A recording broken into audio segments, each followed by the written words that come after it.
Hello guys, welcome to Piyush PCS. और आज का टॉपिक है पश्चिमी घाट, जिसमें संवेदनशील क्षेत्रों का महत्व और सुरक्षा है, जो कि हाल ही में चर्चा का विषय बनकर उभरा है। तो चलिए इसके बारे में हम लोग जानते हैं। वायनाड, जो कि केरल में हुई हाल ही की त्रासदी ने तीव्र पर्यावरणीय क्षरण एवं उच्च जनसंख्या घनत्व वाले पश्चिमी घाट के बारे में चिंताएं बढ़ा दी हैं।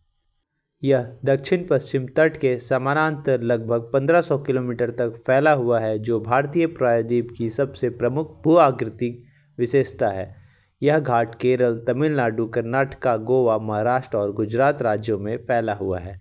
ये घाट निरंतर है और केवल दर्रे के माध्यम से ही इन्हें पार किया जा सकता है।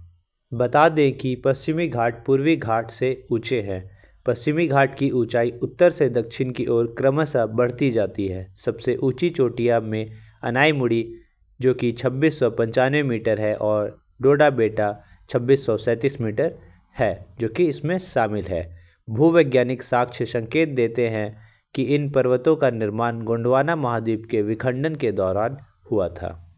इसके अलावा ये पर्वत भारत के पश्चिमी तट पर जुरासिक काल के अंत और क्रेटेशियस काल के आरंभ में तब आए जब भारत अफ्रीकी महाद्वीप से अलग हुआ था। पश्चिमी घाट की एक महत्वपूर्ण विशेषता इसकी जैविक विविधता और स्थानिकता का असाधारण उच्च स्तर है। पश्चिमी घाट प्रायद्वीपीय भारत की बड़ी संख्या में बारहमासी नदियों को जल प्रदान करता है, जिसमें पूर्व की ओर बहने वाली 3 प्रमुख नदियां में गोदावरी, कृष्णा और कावेरी शामिल हैं। इसके अलावा घाटों के ऊंचे पर्वतीय वन पारिस्थितिकी तंत्र भारतीय मानसून मौसम पैटर्न को प्रभावित करती है। साथ ही पश्चिमी घाट वर्षा लाने वाले नम हवाओं का सामना करके घाटी की पश्चिमी ढलानों पर पर्वतीय वर्षा का कारण बनते हैं।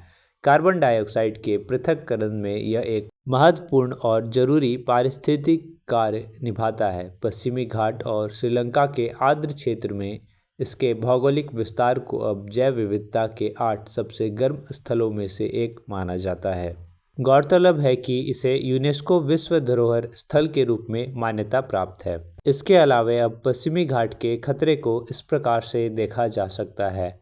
पहला खनन है, दूसरा उपज का निष्कर्षण, तीसरा पशु चराई, चौथा मानव वन जीव संघर्ष, वृक्षारोपण और जल विद्युत परियोजनाएं इसमें शामिल हैं। पश्चिमी घाट के संरक्षण के लिए सरकारी उपाय भी कुछ किए गए हैं, जिसमें मुख्यतः भारत सरकार ने कई संरक्षित क्षेत्र स्थापित किए हैं, जिनमें 2 बायोस्फीयर रिजर्व, मानव पहुंच को प्रतिबंधित करने के लिए 13 राष्ट्रीय उद्यान, विशिष्ट लुप्तप्राय प्रजातियों की रक्षा के लिए कई वन्यजीव अभयारण्य और कई आरक्षित वन इसमें शामिल हैं। इसके साथ ही अगस्त 2011 में पश्चिमी घाट पारिस्थितिकी विशेषज्ञ पैनल, जिसे इसके अध्यक्ष माधव गाडगिल के नाम से भी जाना जाता है, भारत के पर्यावरण और वन मंत्रालय द्वारा नियुक्त एक पर्यावरण अनुसंधान आयोग था। इसके अलावा इस आयोग ने पूरे क्षेत्र को पारिस्थितिकी रूप से संवेदनशील क्षेत्र ESA के रूप में नामित किया और इसके विभिन्न क्षेत्रों को पारिस्थितिकी संवेदनशीलता के 3 स्तर सौंपे। कस्तूरी रंगन समिति 2013 इसने गाडगिल रिपोर्ट द्वारा प्रस्तावित प्रणाली के विपरीत विकास और पर्यावरण संरक्षण के बीच संतुलन स्थापित करने का प्रयास किया। और इसी टॉपिक से संबंधित आज का प्रश्न है, पश्चिमी घाट के संदर्भ में निम्नलिखित कथनों पर विचार कीजिए। पहला, यह पूर्वी घाट से ऊंचे हैं। दूसरा, महेंद्रगिरी पश्चिमी घाट की सबसे ऊंची चोटी है। उपर्युक्त में से कौन सा कथन सत्य है? ऑप्शन ए केवल 1, ऑप्शन बी केवल 2, ऑप्शन सी 1 और 2 दोनों, ऑप्शन डी ना तो 1 और ना तो 2। इसी के साथ आज का टॉपिक समाप्त होता है। कैसा लगा आप लोग को जरूर बताएं। लाइक, सब्सक्राइब, शेयर जरूर कर दें। जय हिंद, जय भारत।